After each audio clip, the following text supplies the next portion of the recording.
Hey, Megan here. This is my backyard in upstate New York, and this is Japanese knotweed. It's one of the world's 100 worst invasive species, can grow through concrete, and if you live in the UK, it can literally get you arrested. So, how did a plant that's from Japan end up living 6,000 miles away under my tree? And why is that such a problem? Well, that story starts about 150 million years ago on a volcano. And to tell it, we're going back inside because it's stupid hot out here and your girl is a pale girl and wants to stay that way. So let's go. Okay. Japanese knotweed is part of the ancient buckwheat family. Molecular dating calibrated with fossil pollen puts the family's stem group age at roughly 110 to 118 million years ago, which means the ancestral lineage of this group diversified in the middle of the Cretaceous while dinosaurs were still the dominant life forms on the planet. And the specific species we're dealing with today, Raynautria japonica, evolved in one of the harshest environments a plant can occupy, on the side of a volcano. But more on that in a sec, because we first have to cover the mess around what to call it. It has 3 accepted scientific names: Raynautria japonica, Falloppia japonica, and Polygonum cuspidatum, depending on, which botanical authority you follow and which decade their textbook was published. Its common names in English call it a bamboo, but bamboo is in a completely different family, the grass family. Physically, it produces hollow jointed stems that can reach about 10 feet tall, with heart-shaped leaves arranged in a distinctive zigzag pattern along the stems and sprays of creamy white flowers in late summer. Raynautria japonica is what ecologists call a primary colonizer, basically meaning it's one of the first things to move onto a terrain that has nothing on it yet. And on the slopes of Mount Fuji and other active or dormant volcanoes across Japan, it settled into fresh ash, lava flows, and bare rock where almost nothing else can survive. But what's interesting is that it actually stabilizes shifting volcanic soil with a rhizome system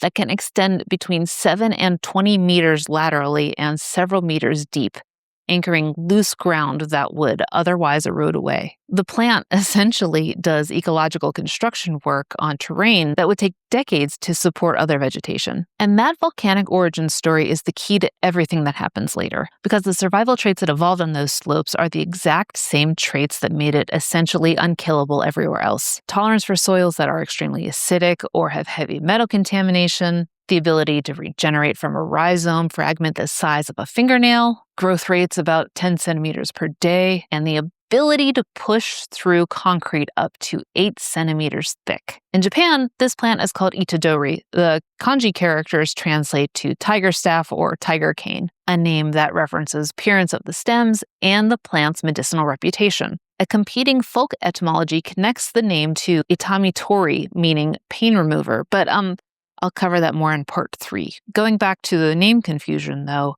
a survey of Japanese plant vocabularies documented 689 distinct regional names for this single species, the most of any plant in the Japanese lexicon.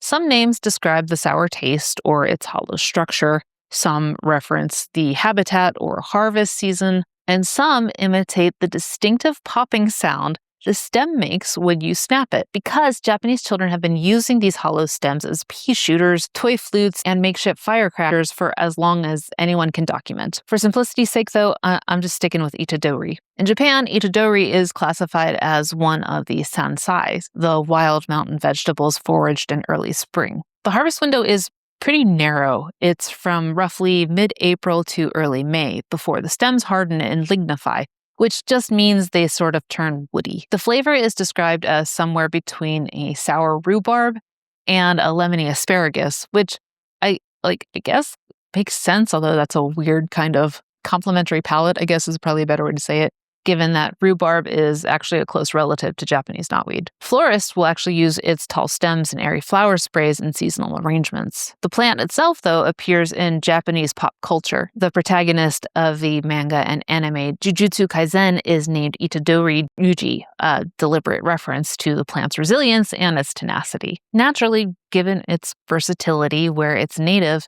Itadori is not considered a pest.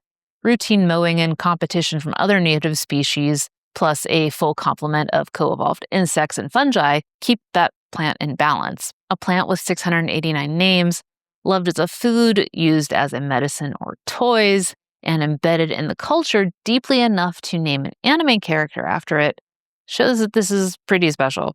It's a plant that people are genuinely happy to see every spring. And then, in 1850, a German doctor shipped one specimen to England, and everything changed. So how did it get to the point where it is now overtaking my yard in the United States? It starts with this guy, Philipp Franz von Siebold, a German physician and botanist who was stationed on Dejima. It's a small artificial island in the harbor of Nagasaki that served as the sole point of Western access to Japan during the country's 2-century isolation policy. Siebold spent years collecting thousands of plant specimens, and when he returned to Europe around 1640, he established a commercial nursery in Leiden, Netherlands, where he cultivated and sold the exotic species he had brought back. Among them was a plant that he had collected from a Japanese volcano. He marketed it to European gardeners as a stunning ornamental with cascading white flowers, elegant heart-shaped foliage, and growth so fast and vigorous you could practically watch it grow. It actually won a gold medal from the Agricultural and Horticultural Society of Utrecht. Nurseries across Europe started carrying it, and in August of 1850, Siebold shipped a living specimen to the Royal Botanic Gardens at Kew, packed in a box alongside roughly 40 other Chinese and Japanese plants. Kew distributed it to commercial nurseries, and by 1854, it had reached the Royal Botanic Garden in Edinburgh. By 1869, it was widely sold across Britain, and Victorian gardeners couldn't get enough of it. They planted it as an ornamental showpiece, as cattle fodder, hedge material, sand dune stabilizer, and along railway embankments to hold the soil in place. The old dried stems were even used to make matches. The Royal Horticultural Society described it as, and I love this, quote, a noble perennial, best grown as an isolated specimen. They were still saying that in 1951, by the way. By the 1930s, though, people in southeast Cornwall had already given it a different name, Hancock's curse, supposedly after a local plant supplier whose knotweed had escaped his garden and ended up in theirs. Nobody really remembers Hancock's first name, at least that I could find in my research, but they definitely remember what he sold. Over here in North America, the timeline basically ran parallel. The plant was introduced in the 1860s, sold through nursery catalogs as an ornamental and for erosion control, but it didn't take long for it to go feral over here too. But here's the kicker. This knotweed is straight up the buckwheat family's version of the Cavendish. Watch the banana episode if you're not sure what I'm talking about. Virtually all Japanese knotweed in Europe and much of it in North America is a single female clone. That single specimen Siebold shipped to Kew in 1850 was female, and because knotweed is dioecious, meaning it has separate male and female parts, and no male plants were introduced alongside it, the entire Western population has been unable to reproduce sexually. No pollination and no seeds and no genetic variation. One plant that was copied millions of times. Think about what that means. Every knotweed stalk in London, every colony cracking a sidewalk in Philadelphia, every patch choking a riverbank in Wales, every clump growing in my backyard in Rochester, all of it traces back to a single plant collected from a volcano by a German doctor over 170 years ago. And the way it spreads makes containment almost impossible. Construction equipment moves contaminated soil from one site to another. Mowing will just scatter stem fragments that each have the potential to root. A fragment weighing a fraction of a gram, something you might not even notice, that's stuck to the bottom of your boot, can establish an entirely new colony. The Victorians had no idea what they were distributing. They just saw a beautiful, fast-growing, useful plant, and they spread it everywhere they could. They couldn't have known that the same rhizome system that stabilized volcanic slopes would start cracking their foundations, and the same growth rate that made it impressive in a garden would make it unstoppable in the wild. They thought that they were planting an ornamental, but what they were actually planting was an ecological event. And if you want to know what other plants are hiding in plain sight with histories nobody told you about, you should hit subscribe, because that's what we do here. But before we just write knotweed off as a villain, there's something the Victorians never bothered to investigate.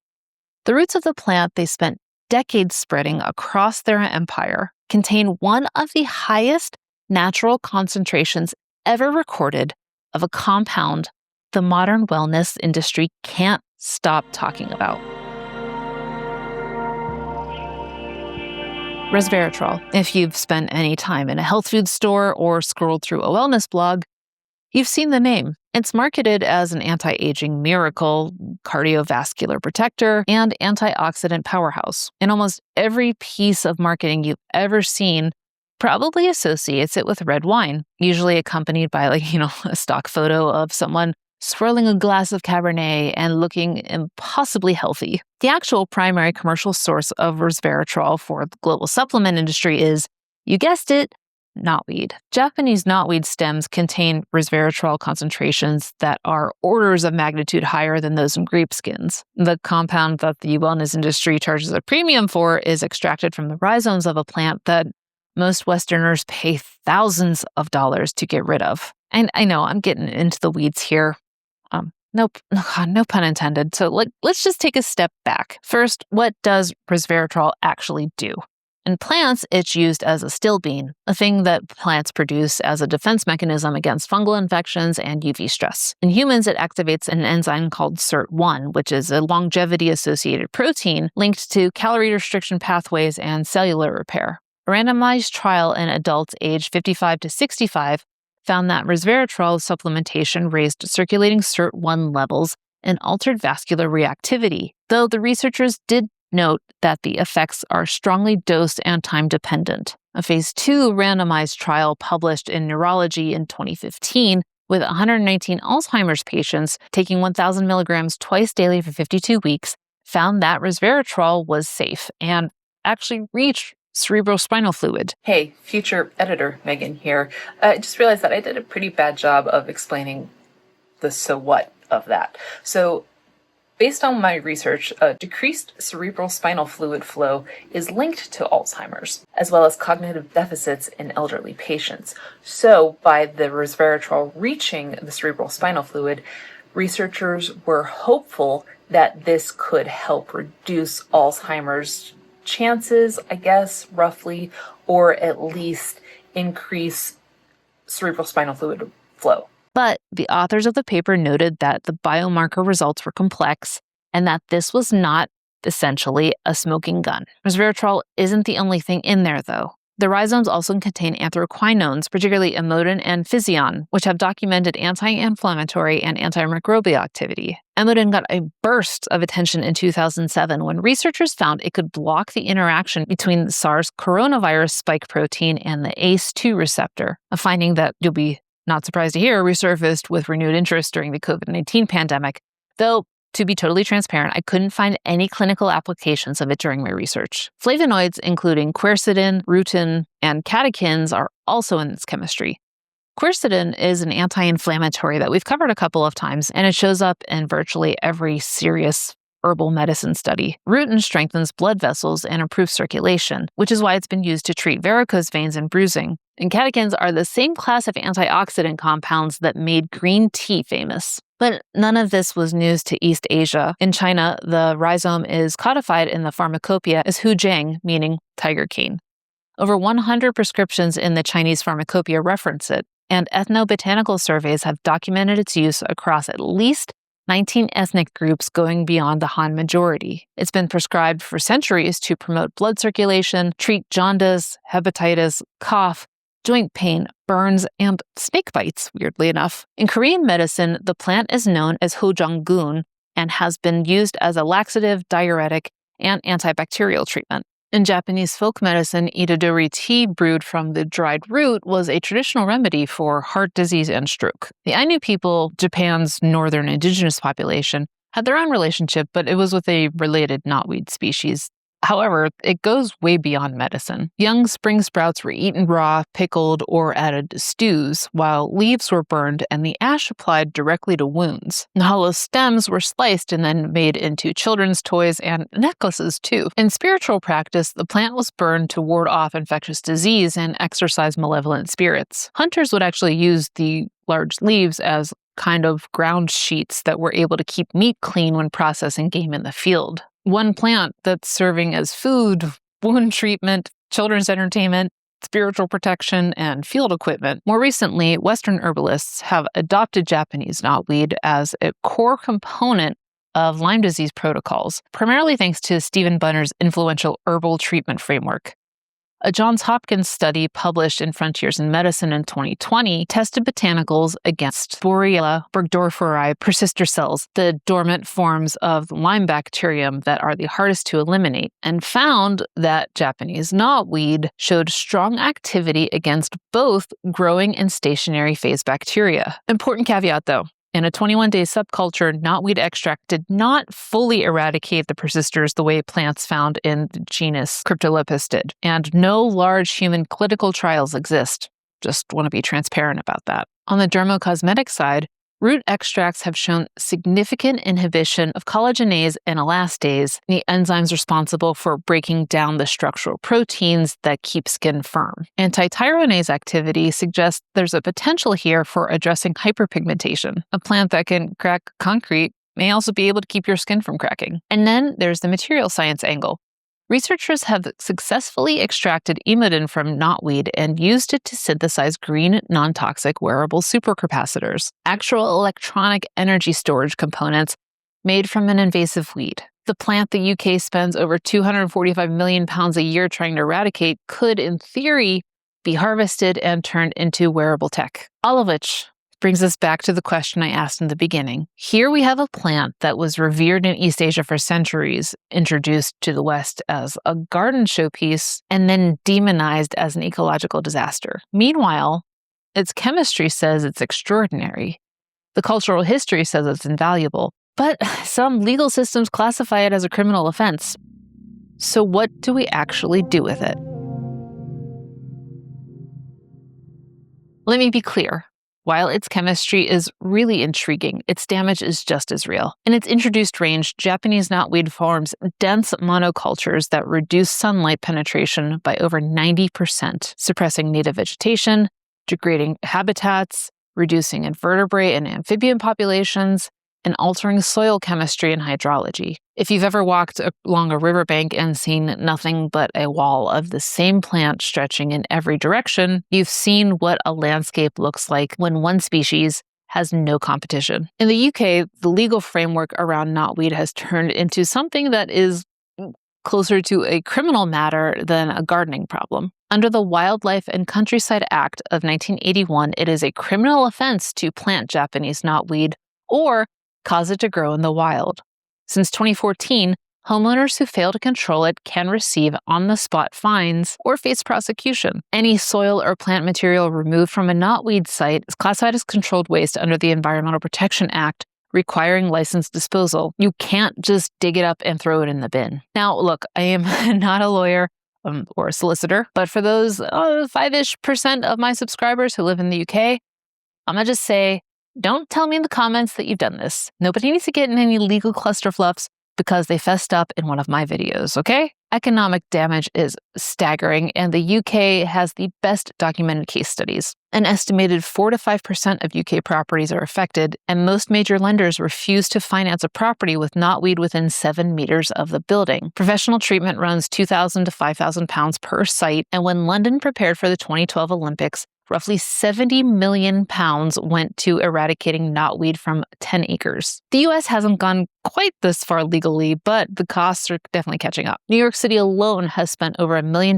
since 2010 trying to eradicate a single 30-acre infestation. And lenders are increasingly scrutinizing properties for knotweed before approving mortgages. Having it on your property can knock an estimated 15% off of your home's value. Now, here's my embarrassing contribution to this story. Last year, I installed raised beds for my first vegetable garden, and this year I enclosed the whole thing, which is a project you can check out on my Megan Brave channel when I ever get around to editing it. Part of the overhaul meant adding more beds and more soil. So to stretch my budget, I used the hugelkultur method, which is the practice of filling the bottom of a raised garden bed with branches, cardboard, and other organic materials to basically bulk it up.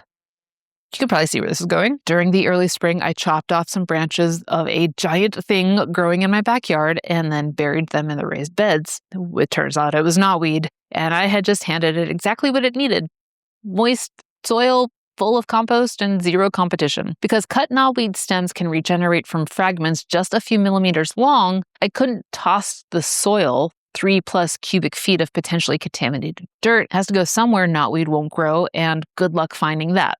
So I actually built a sieve out of 1/4-inch hardware cloth and spent weeks sifting every bit of soil by hand, picking out sprouts. I know, I'm insane. I accept that. So far, I think I got it all, but one missed fragment means rhizome's going to be heading straight for my foundation. I should have known better than to just start chucking random branches into my garden before looking into what I was actually working with. I accept that. And I feel like the weeks of sifting through soil was definitely my penance. So here's a question that doesn't get asked often enough. If this is all one clone, can that vulnerability be used against it? The genetic uniformity that makes knotweed such an effective evader also means it can't evolve resistance to a targeted enemy. There's no genetic variation for natural selection to work with. In theory, find the right predator, and the plant has no defense. In 2010, the UK released a swarm of Aphilophora etodories, a sap-sucking insect that feeds exclusively on knotweed. It was actually the first deliberate biocontrol insect release against a plant in European history. Canada, the US, and the Netherlands followed shortly after, but the results have been pretty disappointing. Field establishment has been limited. The nymphs actually suffer from high mortality, from desiccation. Native predators pick them off, and the climate just doesn't perfectly match the insect's native conditions in Japan. Researchers are currently testing new Japanese strains, including one from the Murakami region that induces leaf roll galls, but as of right now, there's no silver bullet that has materialized, which means management rather than eradication is our best realistic goal. Chemical treatment with glyphosate injection takes 3 to 5 years of sustained effort. Mechanical excavation works, but carries the risk of spreading fragments and making the problem worse. Most professional contractors use essentially a combination of both. But even then, success usually means suppression, not elimination. And if you're curious, that's the approach I'm taking. But there are people approaching this from a completely different angle. The foraging community, for one, has embraced the eat the invader philosophy, harvesting young spring shoots during that narrow April to May window and turning them into pies, jams, chutneys, stir-fries, and even cordials. Because knotweed is resistant to overharvesting, foraging can actually function as a legitimate suppression strategy, particularly in ecologically sensitive areas where herbicides aren't an option. One word of caution, though, plants growing in urban or industrial areas can hyperaccumulate heavy metals. One study found cadmium accumulation at 537 times control levels.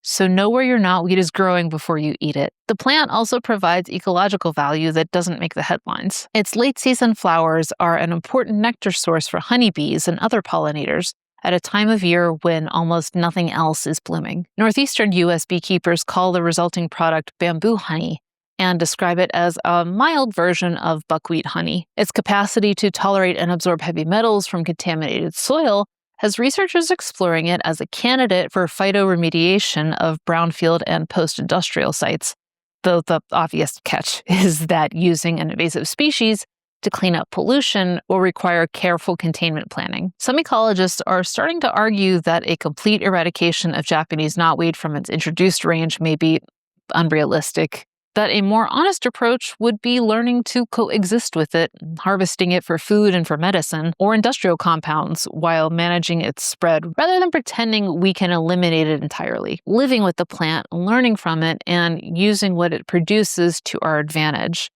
The Japanese understood something that we're still figuring out. This plant exists within a system. In Japan, that system includes insects that feed on it, fungi that keep it in check, competing species that limit its spread, and people who harvest it every spring. When Siebold shipped that specimen to Kew, he took the plant, but left that system behind. And without those controls, the same traits that made Itadori a beloved part of Japanese life made Japanese knotweed a genuine threat to Western infrastructure, ecosystems, and property values. We can't obviously recreate Japan's ecosystem here, but we can stop pretending that eradication is realistic and instead Start asking better questions, like whether a plant containing one of the richest natural sources of resveratrol on Earth with a documented anti-inflammatory, antimicrobial, and cardiovascular applications is worth more alive and managed than dead and paid for. I've got knotweed in my backyard. I've been fighting it with hardware cloth,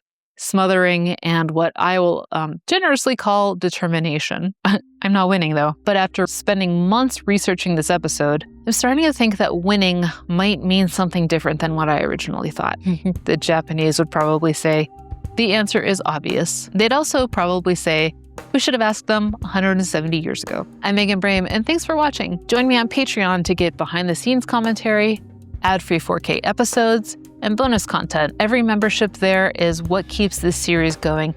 So thank you to those already on Patreon or here on YouTube members. If you want another story about an aggressive perennial that Americans used to eat on purpose, check out the pokeweed episode. The plant that became a staple for many during the Depression, became the subject of an Elvis song, and might be the thing your neighbors are trying to kill right now. Until next time, greenies, stay curious and don't forget to flourish.